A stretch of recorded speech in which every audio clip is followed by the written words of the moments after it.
My name is Seb Lavoie and I live in beautiful Vancouver, British Columbia.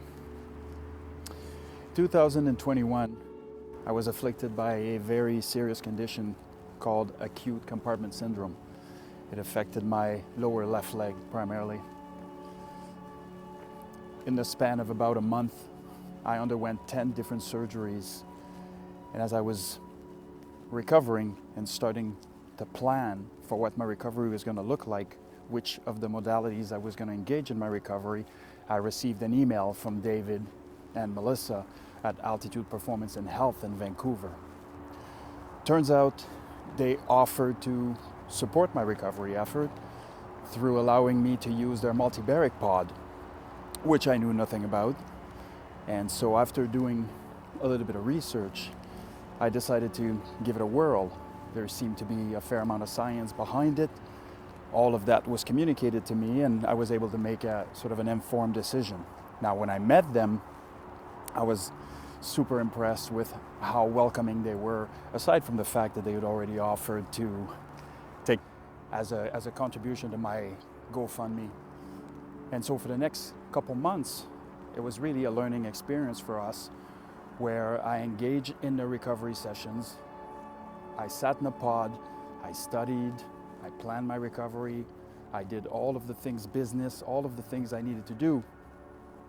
And over the course of the next few months, I was able to track some of the benefits that were coming from me using the pods.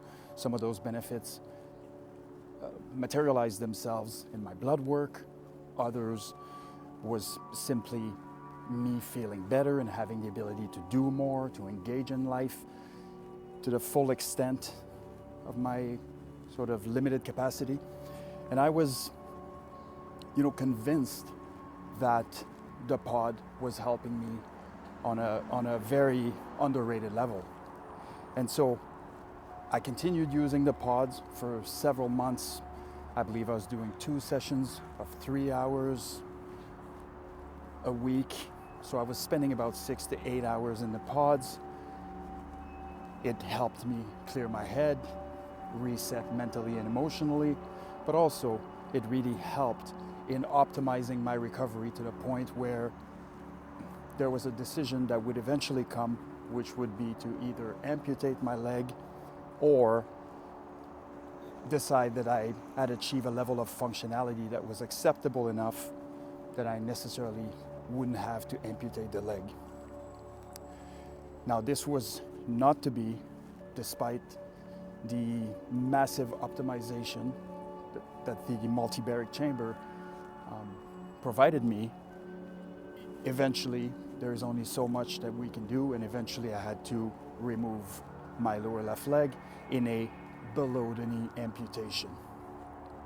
This occurred quite recently, in fact, January 8th, 2024, so merely a few months ago. And about 10 or 15 days following my surgery, I ended up going back to the pods, again to optimize my recovery, to alleviate the phantom pain. Within a span of a few months, I was phantom pain free. And I remain in that state today. I truly believe that without the Multi-Baric pods and without Altitude and Health Performance, I believe that I would still be struggling with phantom pain, which most of the amputees that I speak to still are, and that the holy grail of the recovery, of my recovery process, definitely wouldn't have occurred, and I wouldn't have recovered in the way that I have, allowing me to engage in life to the fullest, as I always have. So I'm very grateful, but also I think it's important to spread the word of how beneficial this was for me and how it can help others with a variety of different conditions. So merely a few months after starting the treatment, I had a pleasant surprise. The surprise was that my blood test actually showed an improvement. So it was a very interesting story.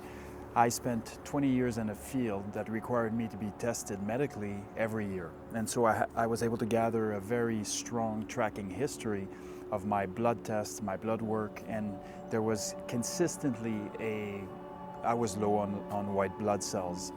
And it wasn't an issue because it was believed to be genetic, and it didn't create issues. I wasn't more sick than anybody. I was healthy. I was fit. All of those things. But in all of the years that we were engaged trying to elevate my level of white blood cells, we just weren't able to do it. And so after a few months of treatment in the pods, I went for a blood test. Now nothing's changed. My baseline is exactly the same. Nothing's changed other than I now have the multi-baric pod in my life. And so as a result of that, we test and boom, my white blood cell count is right where it needs to be. It's in the ideal, the optimum range, so to speak. And so my doctor is asking, like, what have you done? Like, what have you changed? And the only thing that had changed was me going to the multi-baric pods. And so that was sort of an added bonus and something that I never expected was going to unfold.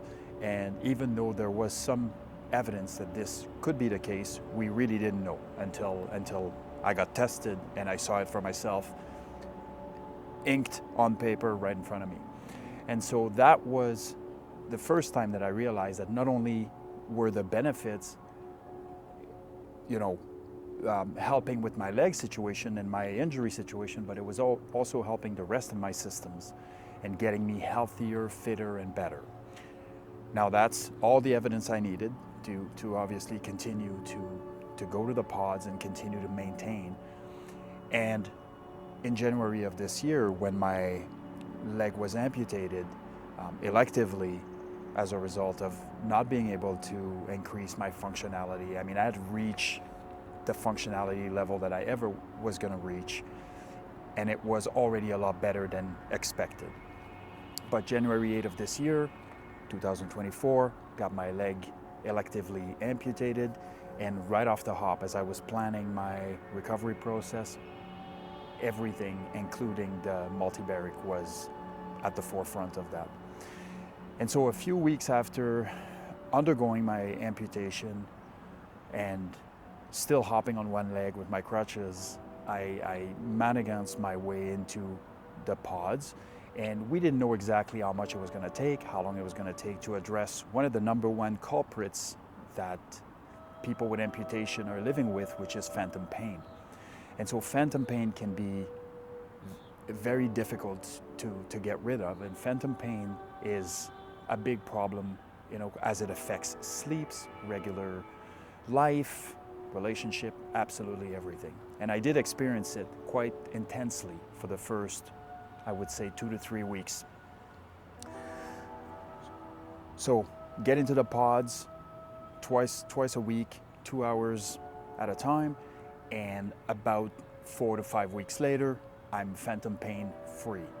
Now, there was little, it pokes its head from now and again, but really no problem with the sleep issue as far as experiencing heavy phantom pains at night, or positional issues with the phantom pains, or any of that.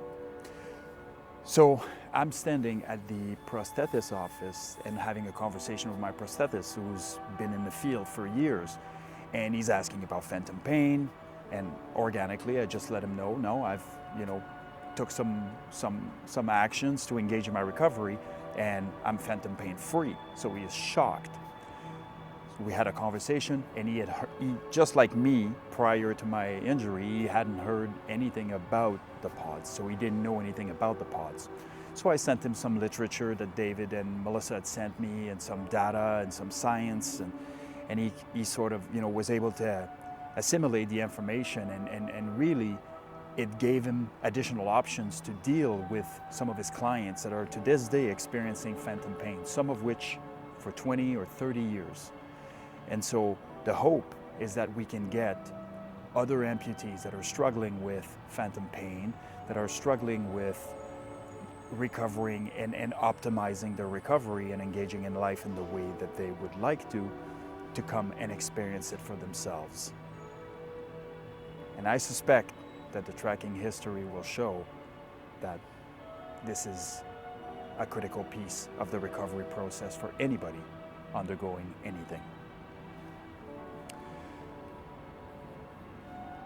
For me, when I look at my life as a whole, and when I look at how I live my life and holistically wanting to address wellness in all those various angles, it's just done. I've gotten all the evidence I needed, and now it's just a matter of maintaining and having the ability to continue going to the pods. Now, the problem is we only have one location, which is in Vancouver, and so for me, if I decide to move or decide to do something, that'll make it difficult. But hopefully by then, there is perhaps a proliferation of these amazing modalities around the country, hopefully. And maybe Melissa and David are leading that, who knows? But I believe that I want this to be a part of my regular addressing my wellness until I'm in a pine box somewhere.